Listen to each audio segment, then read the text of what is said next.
하나님의 말씀은 잠언 8장 1절에서 36절까지 말씀입니다. 잠언 8장 1절에서 36절까지 말씀인데요. 오늘 읽을 말씀은 17절 말씀 한 절만 읽겠습니다. 잠언 8장 17절 다 같이 읽습니다. 나를 사랑하는 자들이 나의 사랑을 입으며 나를 간절히 찾는 자가 나를 만날 것이니라. 아멘. 할렐루야. 오늘도 은혜를 삼아야 나오신 모든 분들에게 주께서 넘치는 은혜를 부어주시길 축복합니다. 잠언 1장부터 9장까지는 젊은이들을 위한 솔로몬의 잠언으로 15가지 교훈이 나온다라고 했습니다. 오늘 본문은 14번째 교훈으로 지혜의 말을 들으라입니다. 오늘 본문 8장은 크게 네 부분으로 나눌 수 있는데요. 1절에서 4절까지 말씀은 지혜의 외침에 대해서 말하고 5절에서 21절은 그 외침의 내용이 무엇인지에 대해서 말하고 있습니다. 22절에서 31절은 이 지혜의 신적인 우월성에 대해서 말하고 32절에서 36절은 결론에 해당하는 부분으로 이 지혜를 얻은 자들에게 주어지는 그 복에 대해서 말하고 있습니다. 그럼 1절 말씀부터 보겠습니다. 다 같이 1절에서 4절까지 말씀 한 번 더 읽겠습니다. 시작. 지혜가 부르지 아니하느냐, 명철이 소리를 높이지 아니하느냐. 그가 길가의 높은 곳과 내 거리에 서며 성문 곁과 문 어기와 여러 출입하는 문에서 불러 이르되 사람들아 내가 너희를 부르며 내가 인자들에게 소리를 높이노라. 1절 지혜가 부르지 아니하느냐, 명철이 소리를 높이지 아니하느냐라고 묻고 있습니다. 솔로몬은 지혜의 이 외침이 자신만 알고 있는 것이 아니라 너도 그 지혜의 외침을 알고 있다라는 그 사실을 전제로 말하고 있는 것이죠. 그러니까 너는 지혜가 부르고 있고 명철이 소리를 높이고 있다는 사실을 잘 알고 있으면서 왜 그 외침을 외면하고 있느냐라고 반문하는 것입니다. 그리고 2절에 지혜가 길가의 높은 곳과 내거리에 서서 외친다라고 했습니다. 길가의 높은 곳과 내거리는 많은 사람들이 지나다니면서 잘 볼 수 있고 잘 들을 수 있는 그런 장소이지요. 앞에서 음료는 사람들이 많이 지나다니지 않는 그런 골목 모퉁이, 또 늦은 밤 시간에 은밀히 사람들을 유혹하지만 지혜는 많은 사람들이 잘 볼 수 있고 만날 수 있는 그런 곳에서 크게 외치고 있는 것입니다. 또 3절에는 성문 곁과 문 어기 여러 출입하는 문에서 소리를 높인다라고 하였습니다.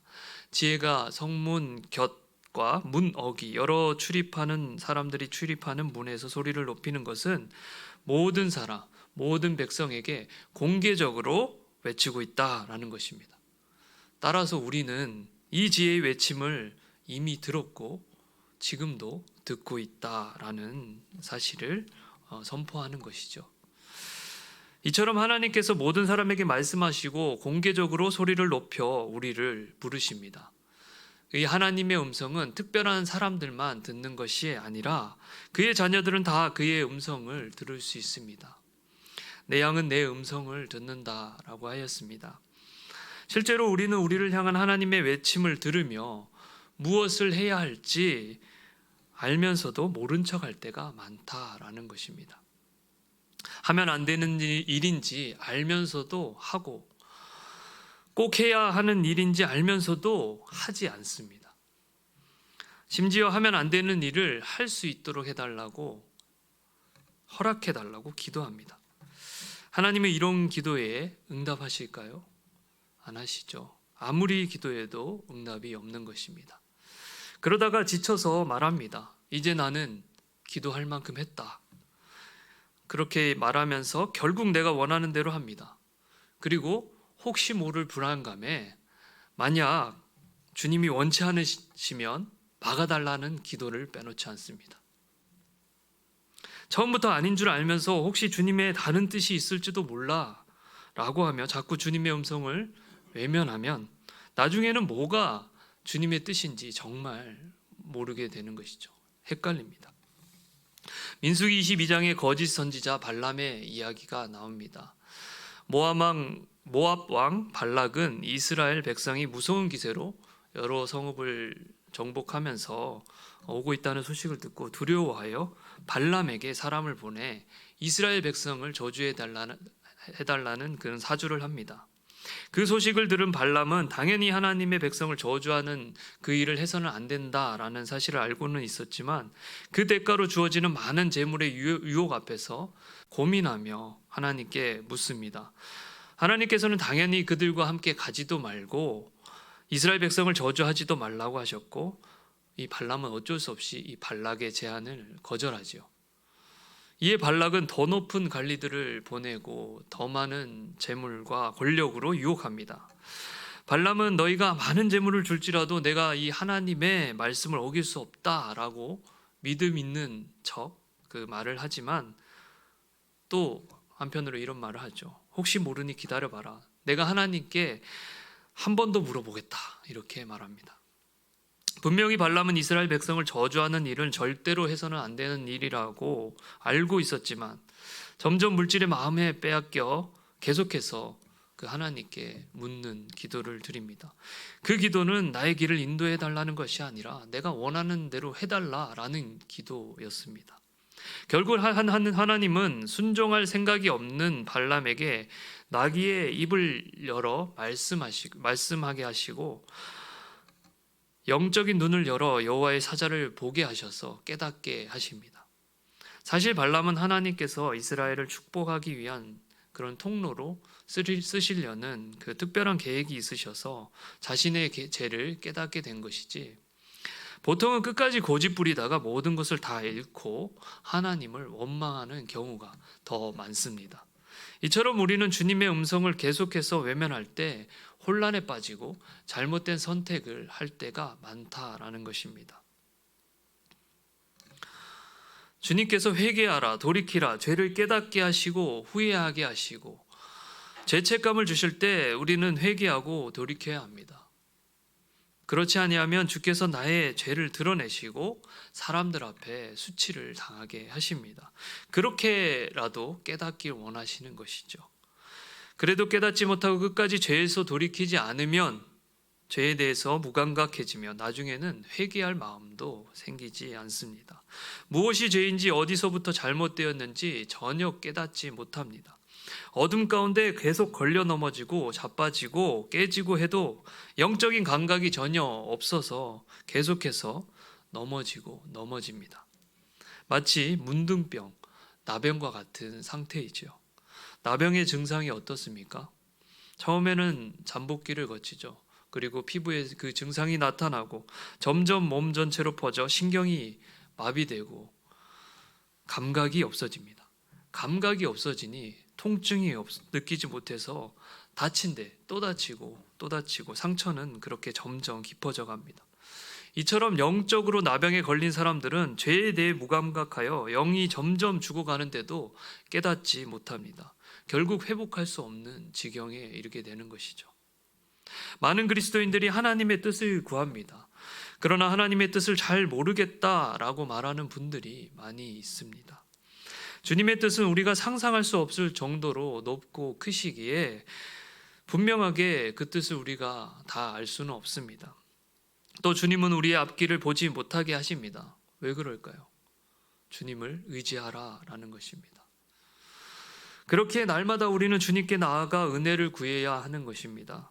인도하심을 받아야 합니다. 내가 과거에 아무리 주님을 세게 만났다라고 할지라도 은혜를 받았다고 해도 지금 주님과 친밀하지 않으면 아무런 의미가 없다라는 것입니다. 날마다 주님의 음성을 듣고 그의 의로운 지팡이의 인도하심을 받지 못하면 우리는 그릇 행하여 각기 제 길로 가게 됩니다. 그러므로 오늘도 우리를 부르시는 하나님의 음성을 듣고 순종하는 은혜가 우리 모두에게 있기를 축복합니다. 그럼 오늘 주님께서 우리에게 무엇을 말씀하고 계실까요? 5절입니다. 다 같이 읽습니다. 어리석은 자들아 너희는 명철할지니라, 미련한 자들아 너희는 마음이 밝을지니라. 이것이 오늘의 핵심 말씀입니다. 어리석은 자들아 명철하라. 미련한 자들아 마음이 밝을지니라. 한마디로 지혜를 얻으라라는 것입니다. 어리석은 자가 어떻게 명철하여질 수 있을까요?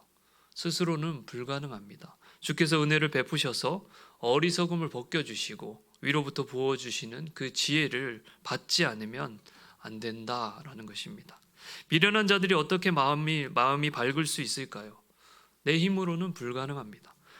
주께서 그 마음에 빛을 주시고 그 어둠을 몰아내 주시지 않으면 안 된다라는 것입니다.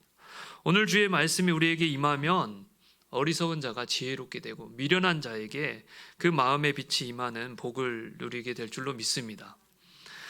그럼 어리석은 자를 명철하게 하는 지혜와 미련한 자의 마음을 비추는 빛은 구체적으로 무엇을 말하는 것일까요? 6절에서 9절 다 같이 읽겠습니다. 너희는 들을지어다 내가 가장 선한 것을 말하리라. 내 입술을 열어 정직을 내리라. 내 입은 진리를 말하며 내 입술은 악을 미워하느니라. 내 입의 말은 다 의로운즉 그 가운데에 굽은 것과 패역한 것이 없나니 이는 다 총명 있는 자가 밝히 아는 바요 지식 얻는 자가 정직하게 여기는 바니라. 어리석은 자를 명철하게 하는 지혜, 미련한 자의 마음을 비추는 빛은 구체적으로 무엇을 말하고 있나요? 바로 정직함입니다. 이처럼 정직이라는 주제는 이 지난주에 음녀의 유혹을 주의하라는 것과 더불어 잠언서에서 계속해서 반복되는 말씀입니다. 그만큼 중요하다라는 것이죠. 제가 같은 얘기 반복하는 것, 했던 말 또 하고 또 하고 잔소리 같아서 정말 싫어하는데요. 어쩔 수 없습니다. 정직함이 곧 지혜입니다. 어리석은 자는 거짓을 말하는 자입니다. 늘 거짓을 생각하고 그것을 입으로 뱉고 자기가 말한 대로 거짓된 삶을 살아갑니다. 거짓된 삶, 그것은 어리석은 삶이 될 수밖에 없습니다. 지혜로운 자는 정직함에 대해서 늘 생각하고 정직을 말합니다. 하나님 앞에 사람 앞에 정직하게 살려고 몸부림칩니다. 그렇게 정직하게 사는 사람이 바로 지혜로운 사람입니다.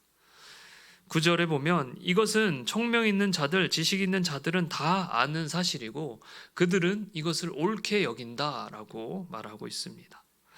그리고 10절에서 11절 두 번째 지혜란 무엇입니까?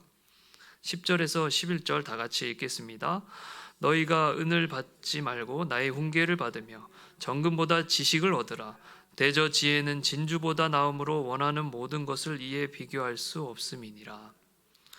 지혜란 무엇이 중요한지 알고 무엇을 먼저 취하고 버려야 하는지, 무엇을 하고 무엇을 하지 말아야 하는지 아는 것입니다.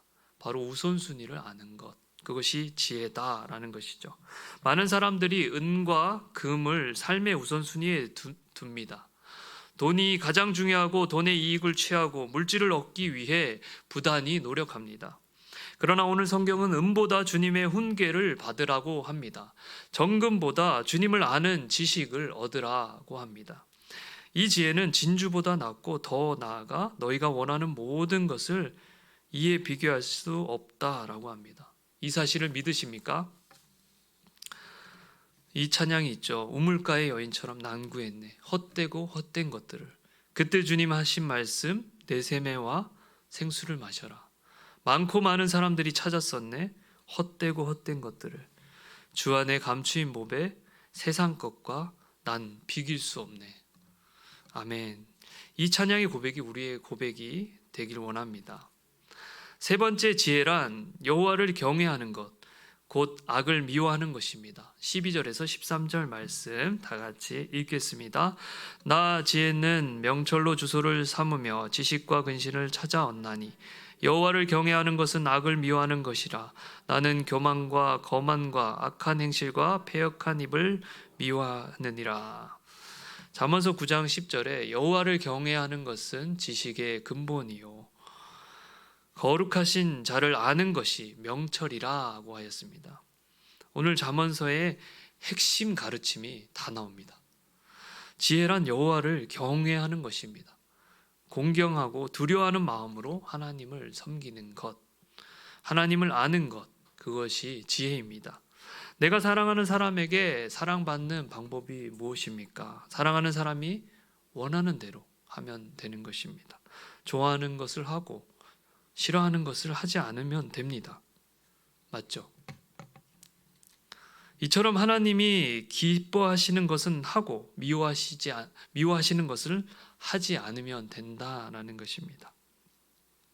하나님은 이 악을 미워하십니다. 교만과 거만과 악한 행실과 패역한 입을 미워하십니다.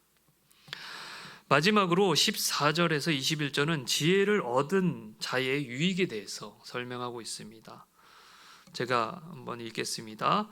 내게는 계략과 참 지식이 있으며 나는 명철이라. 내게 능력이 있으므로 나로 말미암아 왕들이 치리하며 방백들이 공의를 세우며 나로 말미암아 재상과 존귀한 자 곧 모든 의로운 재판관들이 다스리느니라. 나를 사랑하는 자들이 나의 사랑을 입으며 나를 간절히 찾는 자가 나를 만날 것이니라. 부귀가 내게 있고 장구한 재물과 공의도 그러하니라. 내 열매는 금이나 정금보다 나으며 내 소득은 순음보다 나으니라. 나는 정의로운 길을 행하며 공의로운 길 가운데로 다니나니 이는 나를 사랑하는 자가 재물을 얻어서 그 곳간에 채우게 하려 함이니라. 왕들이 나라를 다스리는 것과 공의롭게 행하는 것이 정말 어렵습니다. 많은 계략과 지식, 능력이 있어야 합니다. 또 16절에 보면 재상이라고 하는데요. 재상은 총리나 장관 같은 높은 관리를 말하는 것입니다. 그들이 의롭게 재판하고 다스리는 것도 정말 어렵죠. 마찬가지입니다. 지혜가 필요합니다. 하나님의 지혜는 계략과 지식, 모든 능력을 가지고 있으므로 그 지혜를 얻은 자는 무슨 일을 하든지 넉넉히 감당할 수 있습니다. 그러므로 내게 맡겨진 일이 크건 작던 이 주님의 지혜를 의지하는 자는 17절 날마다 하나님을 만나는 복을 누리게 될 것입니다. 또 지혜를 얻으면 18절 부귀와 재물이 있고 금이나 정금보다 더 나은 이 성령의 열매가 삶의 열매가 있다라고 성경은 오늘 말씀하고 있습니다. 말씀을 맺겠습니다. 오늘도 주께서 우리를 부르시고 계십니다. 그 지혜의 외침을 들으시고 정직하게 나를 돌아보며 내 안에 주님이 미워하시는 것, 세상의 헛된 욕심을 다 버리시고 주님만 경외하는 삶을 살기로 결단하는 저와 여러분이 다 되시길 주의 이름으로 축원합니다. 기도하겠습니다.